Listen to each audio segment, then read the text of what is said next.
Hello, good morning everyone. This is Anil Ramudamu, the principal of CMS International School. आप सभी को मेरे तरफ से नमस्कार और हम आपको ये बताना चाहते हैं कि CMS इंटरनेशनल स्कूल जो बुढ़ावर धोरी घाट में स्थित है, वहाँ पर हम बच्चों को एक एवरेज शुल्क में बहुत सारी बुनियादी सुविधाएं जो एक स्कूल को देना चाहिए वो देते हैं। यहाँ पर बाहर से आए हुए टीचर्स हैं, स्पेशली फ्रॉम दार्जिलिंग, जो किंडरगार्टन्स और सीनियर क्लासेस में सब्जेक्ट लाइक इंग्लिश सोशल पढ़ाते हैं। हम चाहते हैं कि हमारी धोरी घाट में कुछ ऐसे स्कूल इस्टेब्लिश हो जहाँ पर बच्चों को वो सारी फैसिलिटीज़ मिले जो बाहर के बड़े बड़े स्कूलों में मिलता है। तो हम चाहते हैं कि हमारे पेरेंट्स हमसे जुड़े, हमारे स्कूल में आए, देखें, जानकारी प्राप्त करें यहाँ से और अपने बच्चे की उज्जवल भविष्य के लिए हमारे साथ जुड़े। और हम ये भी बताना चाहते हैं कि CMS international school not only पढ़ाए but also in games, music, ये सारी फैसिलिटीज़ हम देते हैं। म्यूज़िक में modern instrument like guitar, drums, keyboard, vocals, ये सारे हम सिखाते हैं। तो हम चाहते हैं आप सभी हमारे स्कूल में एक बार विज़िट करें और हमारे स्कूल के साथ जुड़े रहें। Thank you very much. देखा था ना हम अब तक कोनो कंफ्यूजन ना बा। बहुत बहुत धन्यवाद। यहाँ पर उपस्थित Bharatiya Janata party, Suhel Dev Bharatiya Samaj party, Nishad party, अपना दल के बूथ अध्यक्ष और प्रभारी साथियों, इधर मंच के तरफ हमारे एनडीए के पदाधिकारी साथियों, पदाधिकारी ही नहीं क्रांतिकारी पदाधिकारी साथियों, मैं आप सभी लोगों का इस कार्यक्रम में मैं बहुत बहुत स्वागत करता हूं। एक बात हम जरूर बताना चाहेंगे अपनी बात रखने से पहले, अंदर जितना लोग होंगे इतने लोग बाहर भी खड़ा होंगे, जगह छोटा पड़ जाता है। मैं आपसे आग्रह करूंगा, आज जितने लोग इस कार्यक्रम में आए हैं, आज सभी लोग सम्मानित हैं और सभी लोग नेता हैं, सभी लोग कार्यकर्ता हैं। इसलिए मैं आप सबसे आग्रह करूंगा कि जब लड़ाई हम सबको लड़ना है और नारा जब दे ही दिया गया है, अब की बार जोर से बोलिए, अब की बार। कितना लोगों को पता है कि अब की बार 400 पार होना है? जरा हाथ उठाइए, दोनों हाथ उठाइए, दोनों हाथ उठाइए, हाथ नीचे करिए। एक और नारा है, यूपी में 80 का, जोर से बोलिए, यूपी में 80 की। कितने लोग चाहते हैं कि यूपी में 80 का 80 हो? जरा हाथ उठाइए। आप जीतने के लिए सबसे पहले अपनी लड़ाई लड़ना पड़ेगा। एक बात आपको याद रखना पड़ेगा कि वह सत्य हमें दो दयाने थे, वह सत्य हमें दो दयाने थे, कर्तव्य मार्ग पर डट जाए। वह सत्य हमें दो दयाने थे, कर्तव्य मार्ग पर डट जाए। जिस देश धर्म में जन्म लिया, बलिदान उसी पर हो जाए। और अगर आप चाहते हैं हर कार्य को सार्थक करना, तो सबसे पहले वो कहते हैं ना, सबसे पहले अपने अपने नाम की ताली बजा करके अपना अपना स्वागत कर लीजिए। जोरदार ताली बजा के अपना अपना स्वागत करें। सब लोग यहाँ पर जितने लोग हैं, और जोरदार ताली बजाइए।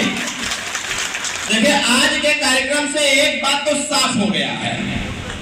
आप जो विरोधी लोग हैं उनको ऐसा लग रहा है जैसे 13 दिन हम लोग थोड़ा सा बिजी हो गए अपनी दादी के अंतिम क्रियाक्रम में। मैं 10वां के दिन जब मैं बाल बनवा रहा था, तो मेरे मोबाइल पर एक पत्रकार साथी का फोन आया।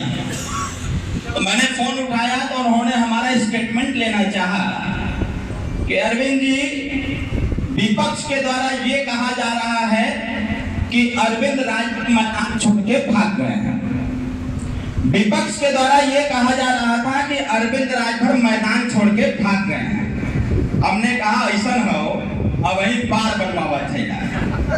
बाद में हम फोन करत थैला तो फिर बताई कि का बात है। जब बार और बन गया तो दिमाग ठंडा भई, तब फिर फोन लगा के हम कहनी कि उनसे कह दो कि वही बार बनवैनी हाँ और 4 तारीख के हम उनकर बार बनवा दे और 4 तारीख के घोसी का जनता खुद ही दे देगा। और हमने बताया उनको कि शायद इतिहास हमारा नहीं पढ़े हैं, सबसे पहले इतिहास को पढ़ने की आवश्यकता है।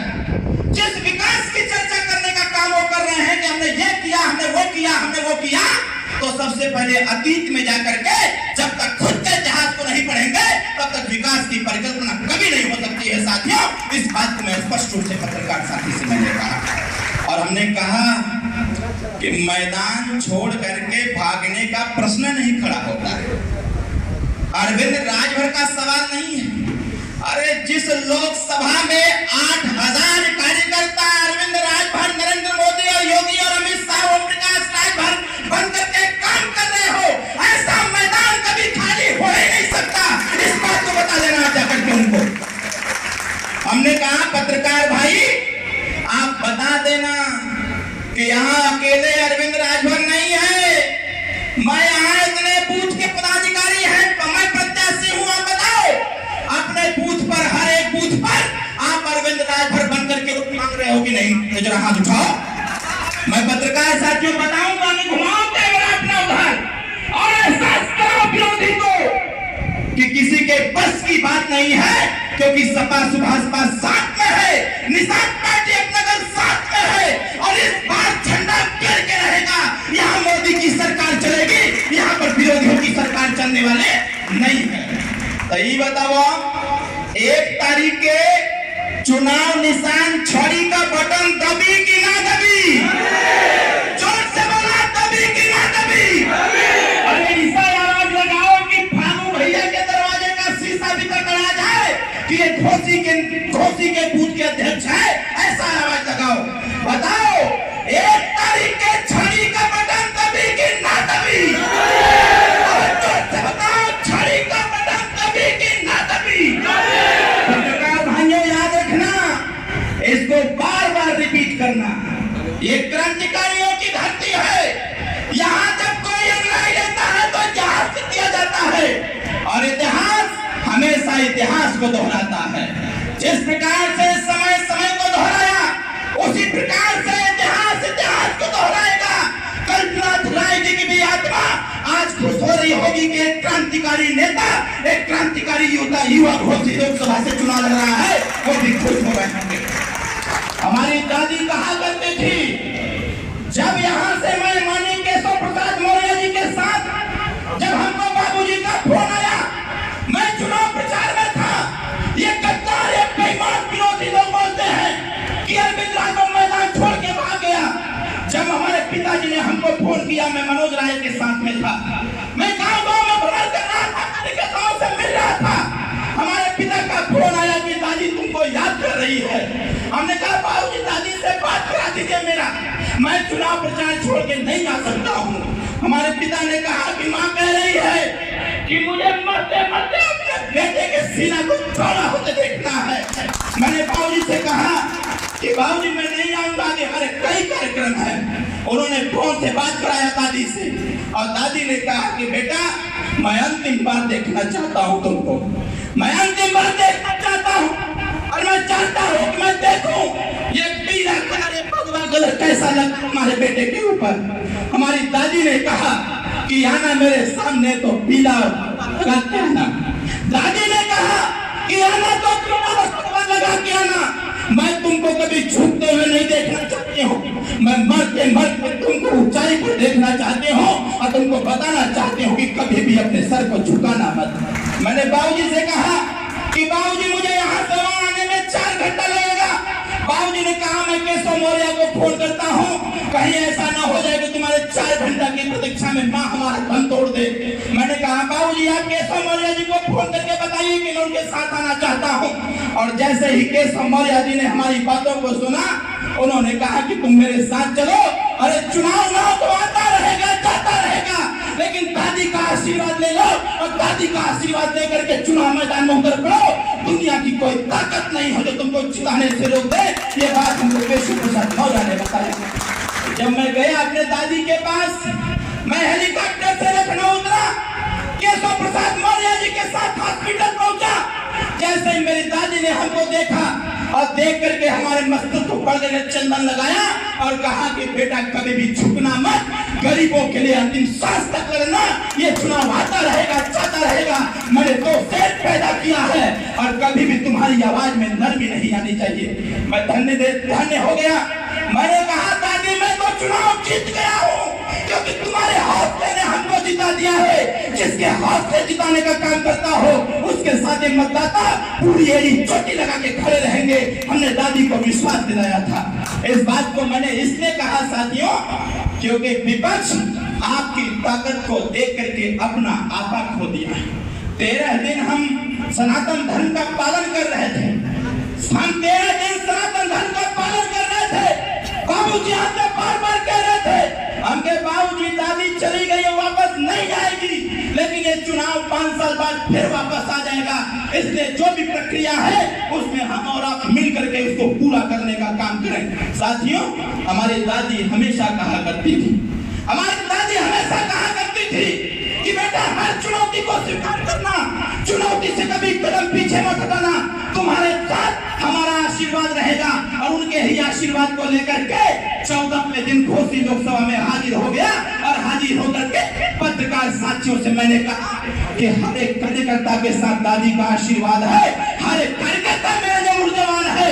अब पूरी ताकत लगाई जाएगी और घोसी में इस पर झंडा गाड़ करके प्रधानमंत्री जी को भी बताया जाएगा कि घोसी के कार्यकर्ता ऊर्जावान और क्रांतिकारी है, कभी आपके पैर घोसी में डगमगाने नहीं दिया जाएगा। इसलिए साथियों मैं आज सभी से आग्रह करूंगा, बिना कुछ सोचे समझे क्या सोचना है क्या समझना है। चुनाव का समय चल रहा है, बस एक बात तो जानना है, हम सिर्फ और सिर्फ अपनी अपनी जिम्मेदारी का निर्वहन कर लें, वही जिम्मेदारी हमारी सरकार बनाने का काम करें। इसलिए मैं ज्यादा कुछ नहीं कहते हुए, हमारे बीच में हमारे पिताजी बैठे हुए हैं, हम सबके नेता हैं, बस मैं अंतिम आग्रह करना चाहता हूं आपसे। आप बताओ चुनाव निशान क्या है हमारा? जोर से बोलिए, चुनाव निशान क्या है? चुनाव निशान क्या है हमारा? जोर से बोलिए। हर एक नौजवान का चुनाव निशान, हर एक बूढ़ी माँ का चुनाव निशान, हर एक बूढ़े बाप का चुनाव निशान, हर एक सुभाषपा के कार्यकर्ता का चुनाव निशान, हर पार्टी के कार्यकर्ता का चुनाव निशान, भाजपा के कार्यकर्ता का चुनाव निशान, मोदी जी का घोसी में चुनाव निशान, योगी जी का घोसी में चुनाव निशान, भाई विजय राजभर का चुनाव निशान, मनोज राय जी का चुनाव निशान, रामविलास चौहान जी का चुनाव निशान, मुन्ना दुबे जी का चुनाव निशान और ओम प्रकाश राजभर जी का चुनाव निशान, हर कार्यकर्ता का चुनाव निशान, अशोक सिंह का चुनाव निशान, उमेश पांडे का चुनाव निशान, हर भाजपा के बूथ के अध्यक्ष और प्रभारियों का चुनाव निशान और हमारा चुनाव निशान। जोर से बोलिए और जोर से बोलिए और जोर से बोलिए। ये छड़ी लेकर के कमल खड़ा है, ये छड़ी लेकर के कमल खड़ा है। मैं बहुत पहले एक बात बोला था, जो विरोधी इस बात को कह रहे थे कि जो लोग कमल पर वोट करते हैं उनका मन छड़ी पर वोट करने का नहीं कर रहा है, तो मैं ये बात जरूर कहना चाहता हूँ। संजोग देखिए कितना अच्छा, एकदम फिट बैठ गया। जब माननीय मोदी जी हमको बुलाए बाबूजी के साथ, तो हमसे कहे कि घोसी चुनाव लड़ना है। हम कहे सर लड़ने के लड़ ही जाऊंगा, लेकिन थोड़ी असमंजस वहां रहेगी। बोले क्या? हमने कहा वही लोग कहते हैं कि कमल के जो लोग मतदाता हैं उनका वोट छड़ी पर नहीं चढ़ता है। कहीं यही तो बात हम साबित करना चाहते हैं कि इस बार घोसी लोकसभा के चुनाव में कमल और छड़ी दोनों एक साथ लड़ेंगे। हमने कहा कैसे? कहें तुम्हारा नाम क्या है? हम कहे अरविंद। कहें अरविंद का मतलब जानते हो? जब हमने पूरी बात बताया तो उन्होंने कहा कि इसी बात को जाके जनता को बताना कि अभी प्रतीक चिन्ह नहीं, ये जीता जागता कमल आपके साथ खड़ा है, क्योंकि अरविंद का मतलब ही कमल होता है साथियों। जब अरविंद का मतलब कमल हो गया तो कमल के हाथ में छड़ी हो गया। अब आप बताओ, आने वाले 1 तारीख को हमारा वोट कहां तक पड़ेगा, हमारी बटन कहां दबेगी, जोर से बोलिए, बटन कहां दबेगी। इन्हीं जन शब्दों के साथ आने वाले 1 तारीख को चुनाव निशान छड़ी का बटन दबाने की अपील करते हुए अपने वाणी को विराम देता हूं।